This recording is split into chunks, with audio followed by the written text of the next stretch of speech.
Celui qui arrose. Une plateforme qui promeut les talents et potentiels. Ce mardi, nous aurons comme orateur le révérend pasteur Gil Kassamba.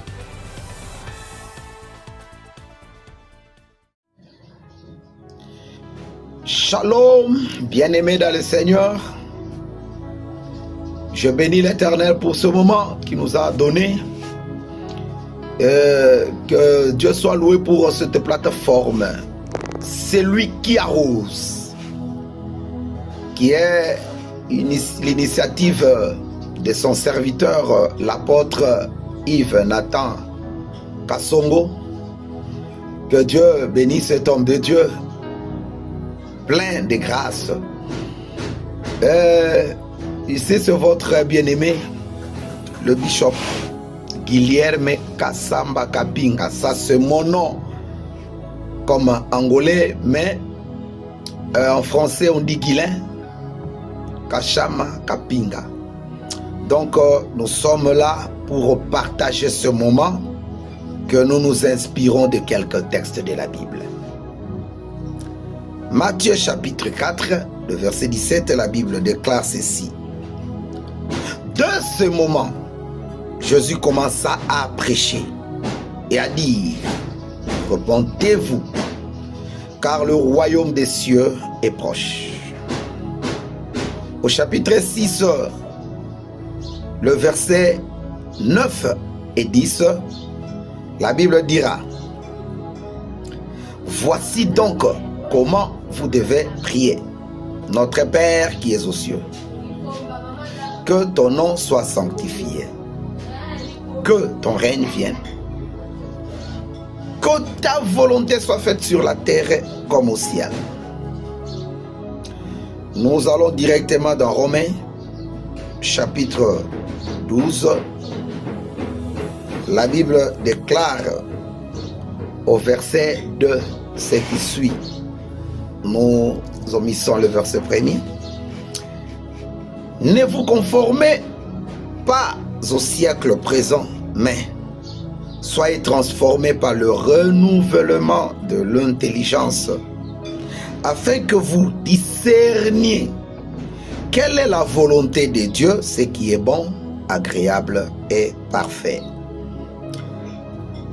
Suite à ces textes, nous allons partager un message sur la culture du royaume des cieux sur la terre.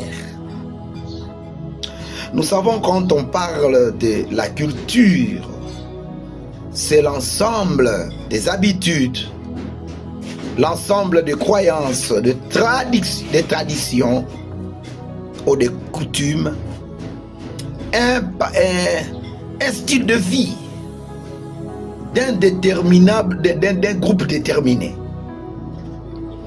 ou une mode de vie, ou des lois, des sciences, un système de valeurs, des croyances d'un certain peuple déterminé.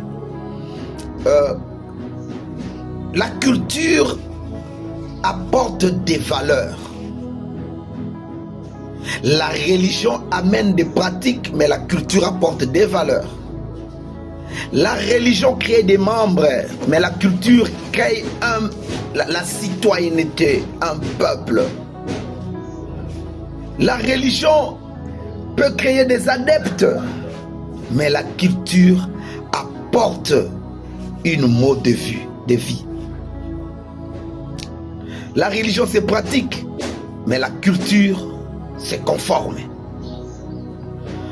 Tu veux vivre bien dans un pays ou dans un pays de migration, tu dois t'adapter aux nécessités de la culture de cette déterminée nation. Qu'est-ce que le royaume? Le royaume, c'est une sphère, c'est un domaine, c'est un état ou une nation, mais gouvernée par un souverain, un prince, un roi, un empereur. Quand on parle du royaume, il y a plusieurs royaumes qui existent. Et les caractéristiques des royaumes sont variées. Les caractéristiques des royaumes sont variées. Mais nous, ici, nous parlerons de deux sortes de royaumes dans le monde spirituel. Nous avons deux types de royaumes. Il y a le royaume des cieux et le royaume des ténèbres. Bon, il y a plusieurs appellations. Mais quand on dit le royaume des cieux ou le royaume de Dieu, nous pouvons aussi les différencier avec le royaume du diable. Et nous comprendrons que ce monde a un style de vie qui n'est pas forcément le style du royaume de Dieu. La Bible déclare dans 1 Jean chapitre 5, le verset 19, que le monde entier est sous l'emprise du diable, du malin, comme je pourrais bien le dire. Donc nous différencions deux types de royaumes, le royaume de Dieu et le royaume du diable. Et ces deux royaumes, ce qui les caractérise, ce sont deux cultures différentes. C'est pourquoi, quand Jésus-Christ a commencé son ministère, il a parlé, d'abord il a proclamé, ou bien il a annoncé le royaume. Oui, le royaume était proche, mais il dit encore que si vous voyez ces choses venir par le doigt de Dieu, c'est que le royaume de Dieu est au milieu de vous. Je pense que les aspects du royaume de Dieu, il y en a plusieurs que nous ne pouvons pas donner tous les aspects du royaume de Dieu ici sur la terre. C'est difficile en peu de temps. Il y a plusieurs aspects. Il y a l'aspect éternel, l'aspect passé, l'aspect présent, l'aspect physique, l'aspect éternel, l'aspect futur. Donc il y a beaucoup de choses à dire. Mais nous allons nous limiter dans notre contexte, la culture du royaume sur la terre.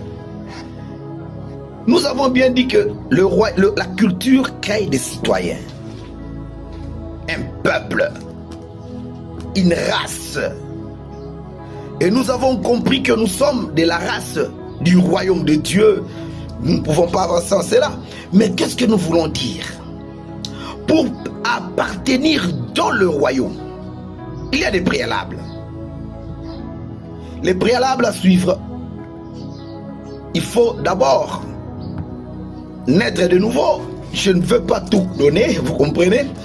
Mais d'ici, je veux juste nous amener à comprendre une chose très importante pour notre moment.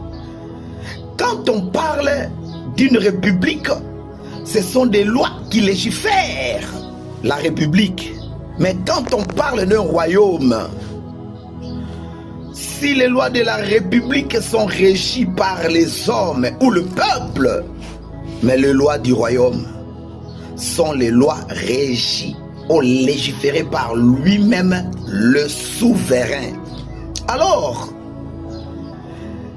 quand le Seigneur a dit que nous puissions prier le Père qui est aux cieux, c'est que nous parlons déjà de l'appartenance, une nouvelle identité, l'inauguration d'une nouvelle identité qui fait de nous les enfants de Dieu. Mais il dit encore que ton règne vienne, c'est que le royaume de Dieu viendra ici sur terre par nous. Par nous. Quand la volonté de Dieu sera faite. Je veux dire une chose. Si la personne la plus importante dans une république est le peuple, mais dans le royaume, c'est lui-même le roi. C'est lui qui dicte. Et la Bible dit que si nous réellement nous sommes du royaume, nous devons nous transformer. Nous ne devons pas nous conformer dans ce royaume d'à présent. Si je pouvais prendre l'exemple d'un peuple comme un Américain, il peut être dans quelque pays que ce soit, mais il s'identifie comme un Américain, il sait qu'il est sécurisé par l'Amérique, il est protégé par les Amériques et tout cela. Mais nous aussi, nous faisons partie du royaume céleste, ici sur la terre. Et pour alors marcher selon le royaume, alors il y a les préalables. Les préalables, nous devons avoir la constitution du royaume. Et cette constitution qui fait de nous des citoyens du royaume. Et cette constitution, c'est la volonté de Dieu. Il dira, ne vous conformez pas au siècle présent ou bien au royaume présent, mais soyez transformés par le renouvellement de votre intelligence, afin que vous sachiez quelle est la volonté de Dieu. C'est ça, la volonté de Dieu, ce qui est bon, agréable et parfait. Ce sont des choses qui peuvent venir dans le long, au long et à large. Mais ici, nous voulons juste savoir quelle est la volonté de Dieu. Quand on parle de la volonté de Dieu, bien aimé, la volonté de Dieu a plusieurs aspects. La volonté de Dieu, nous pouvons citer quelques sortes ou bien types de volonté de Dieu. Nous comprenons que le Dieu que nous servons, que nous voulons suivre, afin qu'il lui opère à nous, nous devons suivre ce que lui veut. Quelle est la volonté de Dieu? Dans la volonté de Dieu, je distingue 5 sortes de volonté de Dieu. Il y a la volonté de Dieu qui est absolue. L'absolu, c'est pour tout le monde. Dieu veut que tout le monde soit sauvé, oui. Mais la Bible dit que heureux ceux qui ont le cœur pur, car ils verront Dieu. Ah, pour voir vivre le royaume, je me réfère à Nicodème, que le Seigneur a dit, si vous nassiez de nouveau, si vous ne nassiez pas, vous ne verrez pas. Si vous ne nassiez pas de l'eau et de l'esprit, vous n'entrerez pas. C'est-à-dire, pour être le citoyen du royaume, il y a des préalables. Mais ici, nous parlons de la volonté absolue. L'absolu de Dieu, c'est tout ce que tout homme est appelé à faire pour être béni, pour vivre les bénéfices du royaume. C'est-à-dire, nous devons appliquer la sanctification, la purification, parce que la Bible dit encore, dans Hébreux chapitre 4, que sans laquelle... Soyez un peu avec tous et la sanctification, sans laquelle personne ne verra Dieu. C'est que le cœur pur, la sanctification, la prière, la méditation, ce sont les préalables pour tout celui qui veut vivre le royaume de Dieu. 2, nous avons encore la volonté relative. Dans la volonté relative, il y a des volontés qui sont pour un, qui n'ont pas pour l'autre. Par exemple, moi je peux me raser tous les cheveux, Dieu va m'agréer. Mais pour Samson, Dieu avait une volonté relative à pour Samson, qui ne pouvait pas se coiffer, se raser les cheveux. Et pour l'autre volonté, c'est la volonté permissive. La volonté permissive peut arriver à tout enfant de Dieu qui a dans son parcours fait des choses qui n'ont pas trouvé l'approbation de Dieu, où il ne s'est pas bien appliqué, où il a fait un choix qui n'est pas vraiment le choix de Dieu, mais il a imposé son choix à Dieu. Dieu peut permettre quelque chose de l'arriver.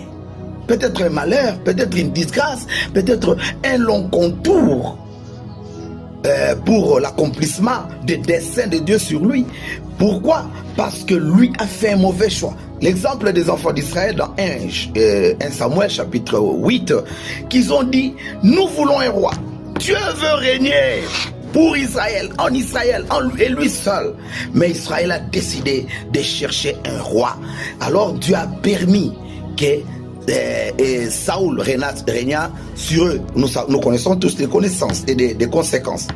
Et à la suite, c'est la volonté souveraine. Bien aimé, il y a des volontés que personne ne peut contrôler. Il y a des choses que personne ne peut contrôler. J'ai vu quelqu'un perdre son épouse, a pris un moment de prière. Il a prié, mais Dieu l'a prise. C'est la volonté de Dieu. La volonté permissive est quelquefois incompréhensible, mais c'est la volonté la plus meilleure pour quelqu'un. La volonté de Dieu ne dépend pas de l'homme. La volonté souveraine de Dieu ne dépend pas de l'homme. Elle est complexe. Elle ne dépend pas de la sanctification. Elle ne dépend même pas de la prière, mais tu peux prier, mais Dieu a permis. Oh, tout le monde est appelé à se soumettre à la volonté souveraine de Dieu. Mais attention, beaucoup de gens ont perdu leur foi, ont perdu leur parcours à cause de la volonté souveraine. Ils trouvent que Dieu n'est pas juste, ils ont abandonné. Et la volonté parfaite que nous n'aurons pas à expliquer, c'est ce que le plan de Dieu pour toute l'humanité, que Dieu, tout le monde soit sauvé. Comme il dit, je connais le plan que je formé pour toi. Mes bien-aimés, pour être citoyen du royaume, nous allons conclure en ce point. Pour être citoyen du royaume, il faut au préalable que nous puissions nous conformer à la volonté de Dieu et aussi mettre les choses du royaume au premier plan. La Bible déclare dans Matthieu chapitre 6, 33, il dit: cherchez premièrement le royaume et la justice, et toutes les choses vous seront données par surcroît. Je sais que tu veux le mariage. Dans la volonté de Dieu, il y a un mariage merveilleux pour toi. Je sais que tu veux du voyage, tu veux beaucoup tant de choses, mais je dis, tout ce que tu cherches là, mais premièrement, le royaume et la justice de Dieu. En tout, mais en premier lieu, le royaume et la justice de Dieu, et le Seigneur verra. Tu verras que tu vivras le royaume de Dieu sur la terre. Or, la culture, c'est toute attitude que la parole de Dieu nous exige afin que nous puissions arriver à la gloire de Dieu. Que Dieu nous bénisse tous. Merci.